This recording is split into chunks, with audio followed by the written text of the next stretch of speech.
Hello and welcome to our watercolor journey. Today I'm going to walk you step by step through this line and wash and show you what to do and what not to do. So let's start. The paints and the brushes are listed in the description below, and so is this beautiful photo reference by Pixabay. The drawing link is also in the description below.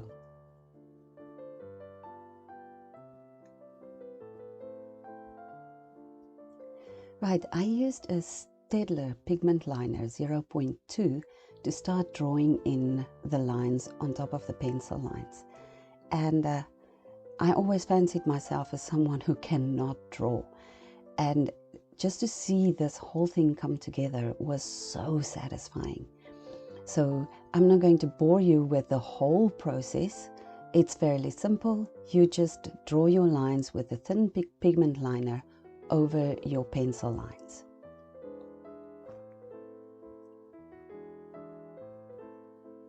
Add the details. The pencil lining is kind of like your first layer of your painting. Now I wanted to get rid of all the pencil marks, so I used the Faber-Castell kneadable eraser. I don't like to use a normal plastic eraser because it really damages the paper. So just roll the eraser over your paper and it will lift off all the marks. Next I used the 0.8 Staedtler pigment liner to do the shadows. Now I'm still learning, so I don't know if I've made the shadows big enough or dark enough, but it worked for me so far. And it was very satisfying to see the whole picture get dimension the moment that I started adding all the shadows.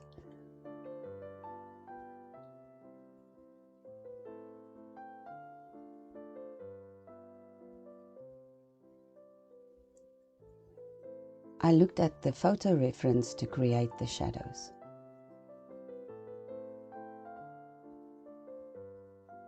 Making crisscross lines, as you can see in the right hand side in the roofs, that helps you to create the illusion of the shadows without making it just one big black blob.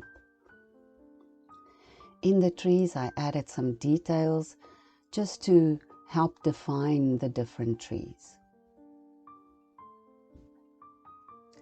Then I started out with my Princeton Snap. Now this is one amazing brush.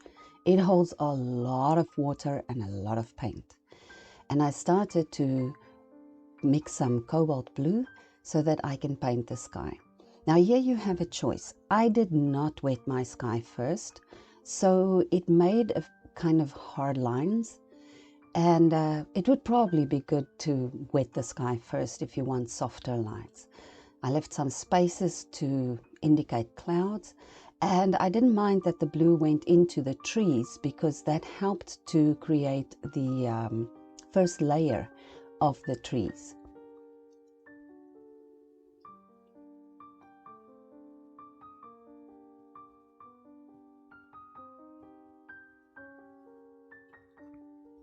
I didn't really brush.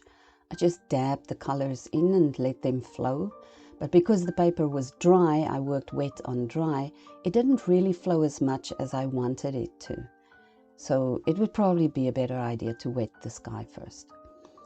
Then I like to spray my palette with water so that I can have clean water in it when I start to mix my paints. It just makes it easier for me. So I used the same cobalt blue to paint the first house. I try to replicate all my colors that I use constantly in the different aspects of the painting, because then it brings it together. Don't use too many colors. Try to vary what you have and use different pigment strengths. And because it's a line and wash and because it's watercolor, you start with a very thin layer of paint first. You're going to build it up. Of course, you can make the colors any ones you want. You can mix them as you want. So there I added a bit of sap green to the cobalt just to give me a different shade of blue for the houses at the back. And again, a very watery mix for the first layer. Now I'm on to raw sienna. And this is my base color for everything. I started with the third house because the first one and the last ones were still drying. You don't want to paint them directly next to each other because the paint will bleed into each other. All the roofs had a base of raw sienna.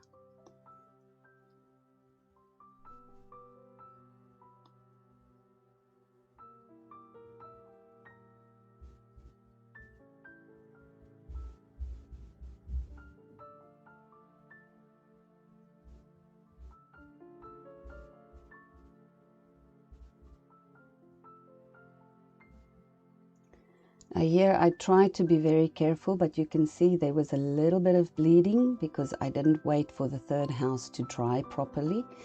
And also you can see at the top of the roofs there's a little bit of bleeding because I didn't wait for the ink to dry properly. So very, very careful. Let your ink dry. I should have said that in the start. Add some sap green and raw sienna, wet on wet, so that the paints can bleed into each other, spread into each other. The raw sienna is there to create warmth and to bring a little bit of light into your trees. Dab in the sap green. You need a very light colored layer for the first layer of the trees. Then I used Perylene Green or shadow green and just dabbed in the shadows in the trees. Close to the roofs it will be darker and then lighter to the top.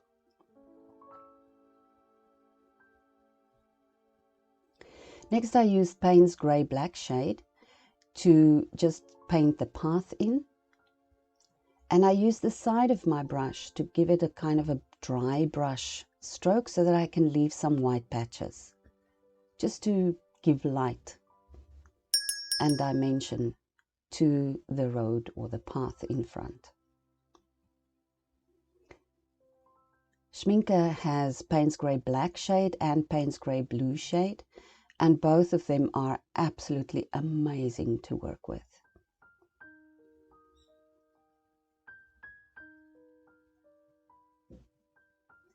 I added a little bit of sap green there just to lift the path, to give it a bit of warmth and to bring it forward. Then the next house is a very, very watery layer of sap green, again to connect the green trees with the green building and the green path in front. Well, not so green path, but there's a shade, a hint of green in it. Very, very light mix of cobalt blue for the next house. Again, you're going to build it up, so keep it light.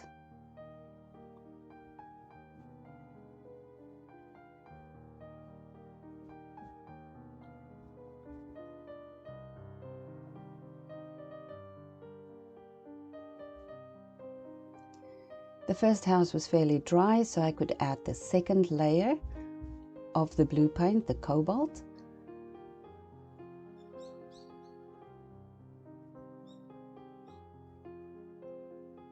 And again, even though it looks a lot darker, it's still a very watery mix because you are building it in layers.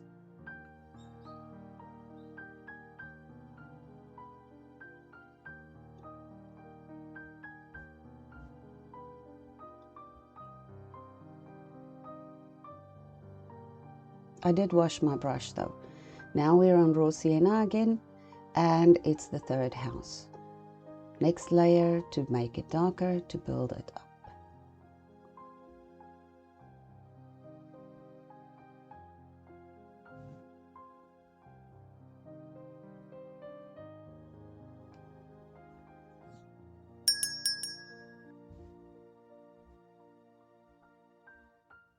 Stronger mix there for the door. I didn't really want to keep on painting on the door. I wanted to focus on the house, so I made the door its darker sienna color and be done with it.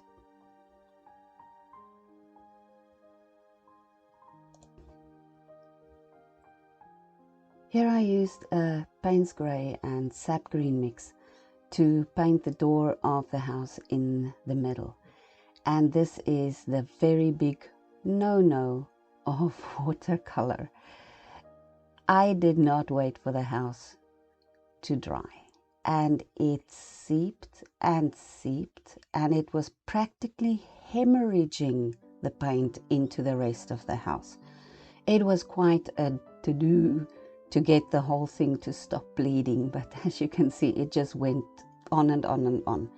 So I tried lifting the paint with a clean brush, and I just made it worse. So, moral of the story, wait for it to dry.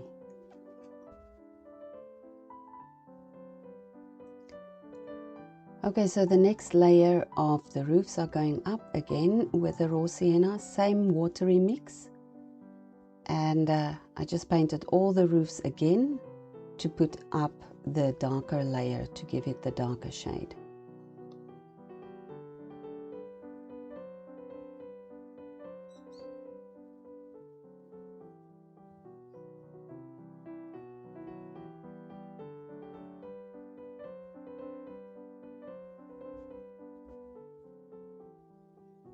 And even though you are going to add a shadow color to them, the raw sienna gives a nice base color to add your shadows later.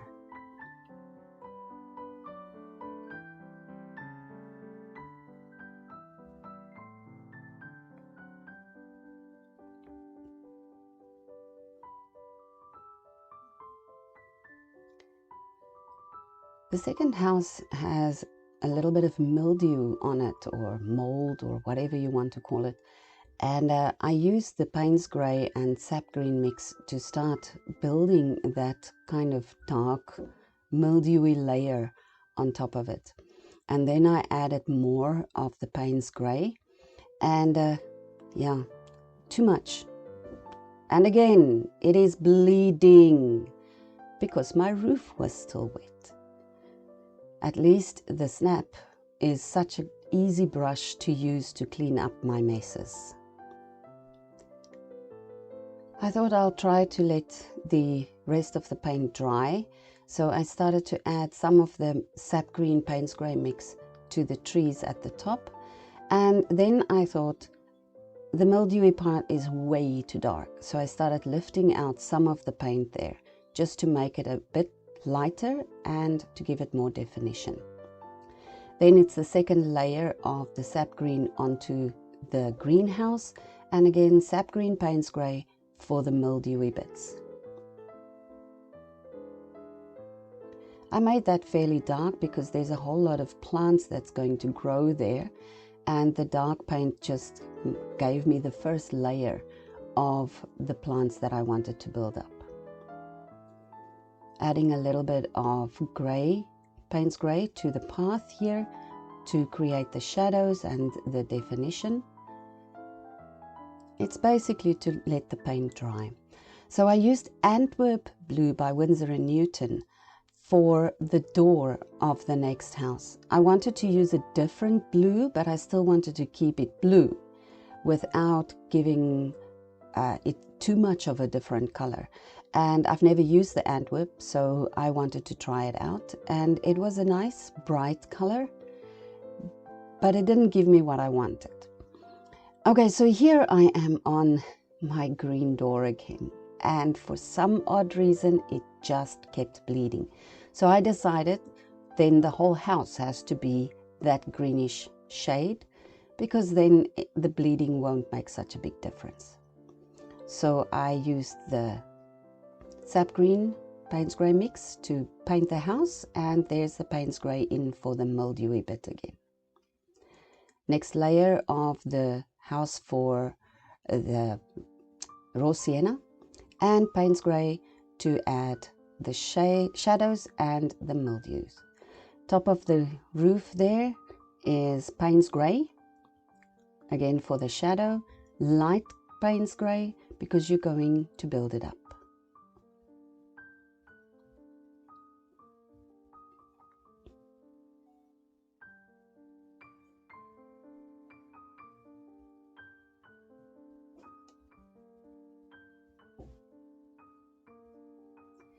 Here I'm painting in the windows, and my paint was way too watery, so it kept running into each other. So I decided to just make it one solid window, and I will fix it up later with a white pen or with gouache. So yeah, that's the one great thing of watercolor. In some ways it's rather forgiving. You can do things with it. You can fix your mistakes sometimes, not always, unfortunately. Okay, so I have decided to switch brushes, and I'm using my silver black velvet, and I'm painting in the details now, starting with the details. Another layer on the fascia boards of the houses, and here the mixture is a little bit stronger because this is now starting to come together for me, and it's the final layer.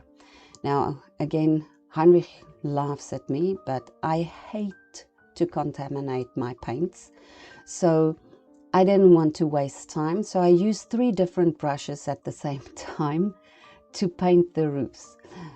I wet the roof with raw sienna with the silver black velvet.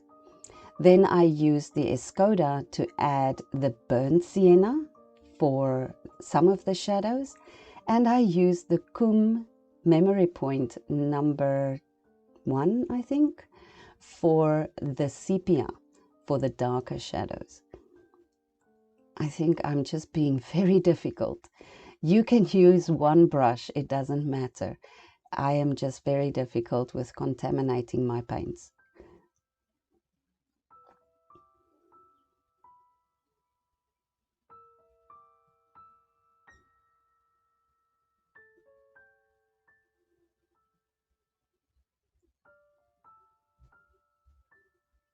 All 3 of these brushes are phenomenal to work with.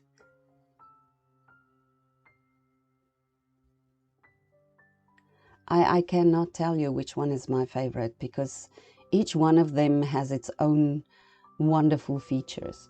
So if you can, it would be good to try them out and see what they can do for you.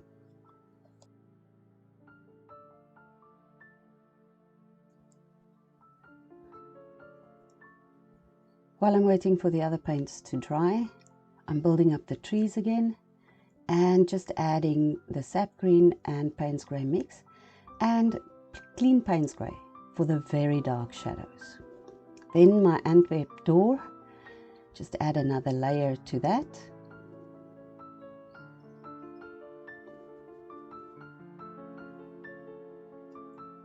And I didn't want to leave the door of the middle house white. It felt like the painting wasn't going to be finished. So I decided to give it its own color. Nice strong mix of burnt sienna, just to tie up with the rust on the roofs. And the doors in the houses at the end, just a wee bit of sap green.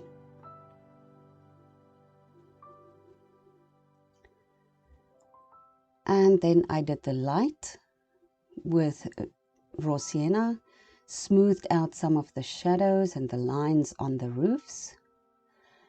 And then I turned my brush sideways with a little bit of the mix that was still on it, a little bit of Paynes grey, raw sienna mix, and to create the texture in the blue door house. Now I'm just adding Paynes grey to all the houses to enhance the shadows and give a little bit of texture.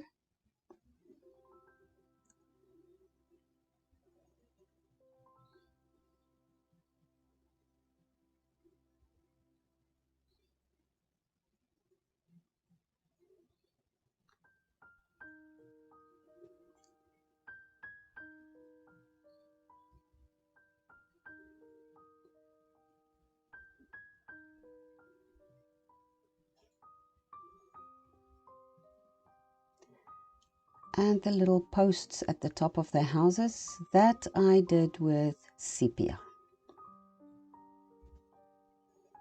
And it was only afterwards when I looked at the reference photo again that I saw that they are actually the same color as each house's fascia boards.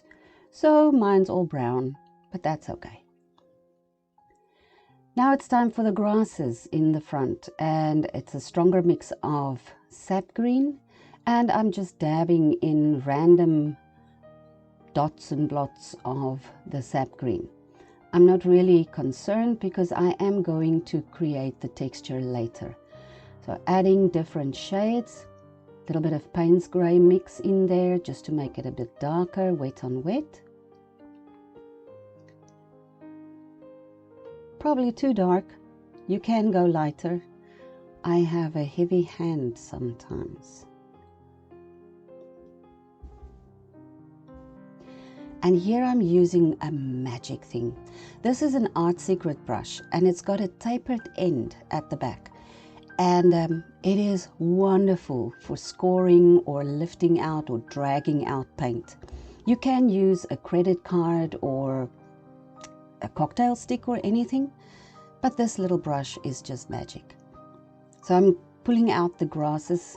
The paint is still very wet, so I'm pulling out the grasses with the back of my brush. And the blades are a little bit wide for my taste, but it's fine. You can see it's actually nice plants growing out there.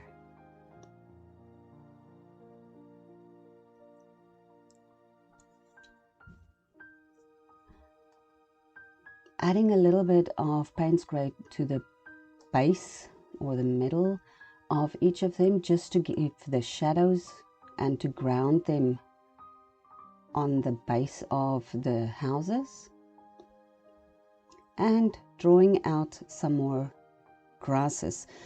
Now it's the Paynes grey and the green mix, so you are actually drawing out a different shade of grasses when you do that. And then I used my comb brush with sap green.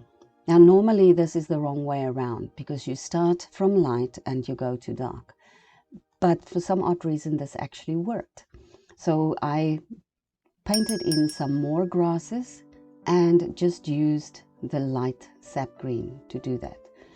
And I used the same sap green to just lighten up the bottom part there and to let it kind of fuse into the road.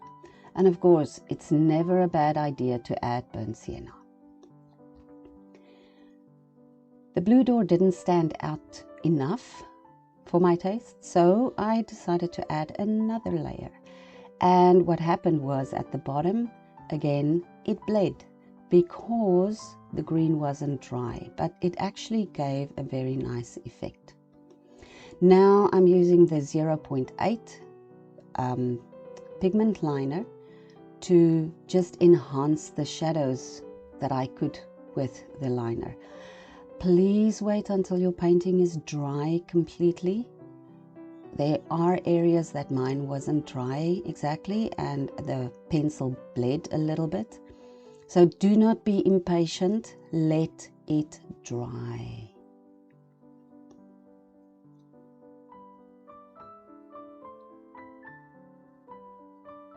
Enhancing the shadows. Remember, a shadow is never just black. It is usually a darker, much darker shade of the original color.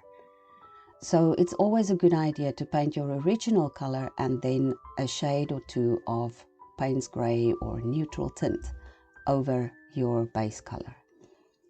Adding a little bit more definition to the windows there, and my green door. Ugh, that door gave me so many hassles. A little bit more to the trees just to lighten them up a little bit. Texture with a pen.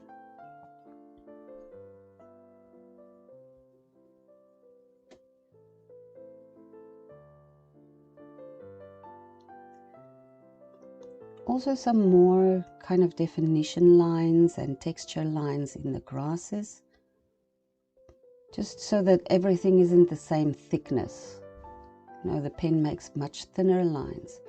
Adding a little bit of branches, trunks to the trees, just to define them a little bit more.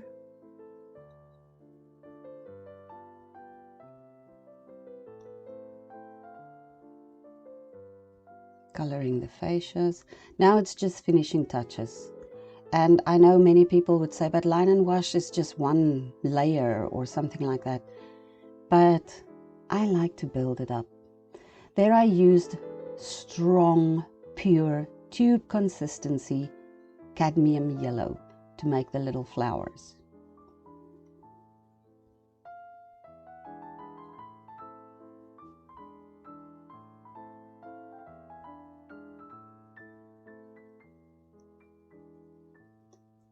Using my pen again, just to drag some of the color into the grasses.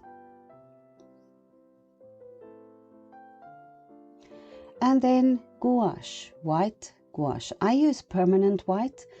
I find that the permanent white sits on the paint.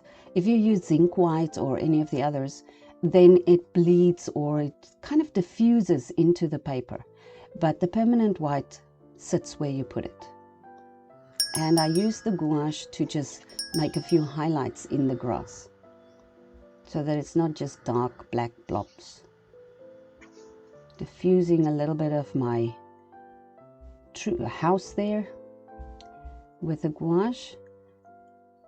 Gouache is actually also an amazing kind of correction fluid. You know, like Tipex. You can fix a lot of mistakes if you have gouache.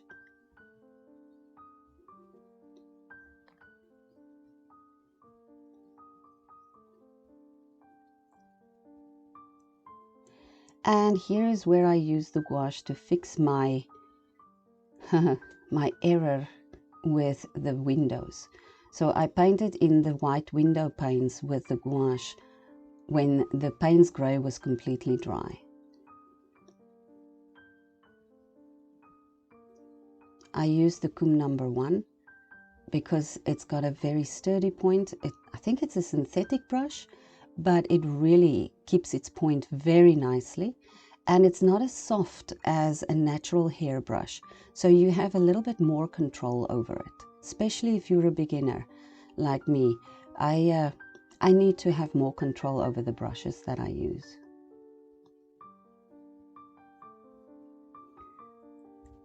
Adding highlights just to give details.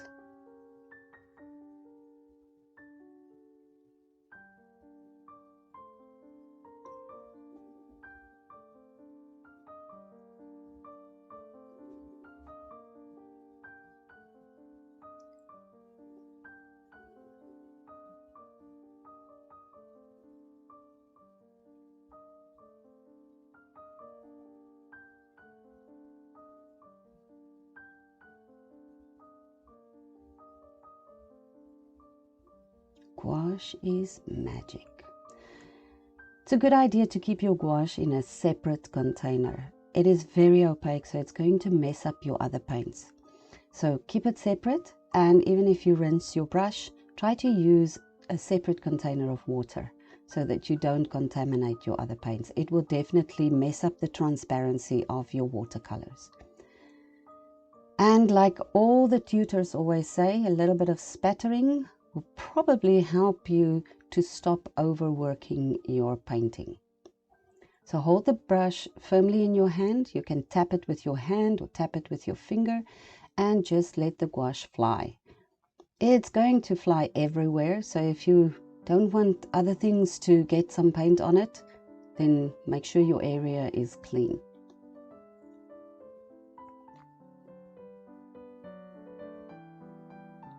Okay, and now it's time to take the paper or the tape off. Pull it at a 45-degree angle, because if you pull it straight, it's going to destroy your paper. If it gets stuck, just blow on it with a hairdryer that's on a warm setting, because that will loosen up the glue and it will help you to remove the tape much easier. It's always a good idea to sign your painting. It is yours, so sign it. And there we have the final product. I really hope you enjoyed working with me and I could give you a few tips. Thank you for joining our watercolor journey, and we hope to see you really soon. Happy painting!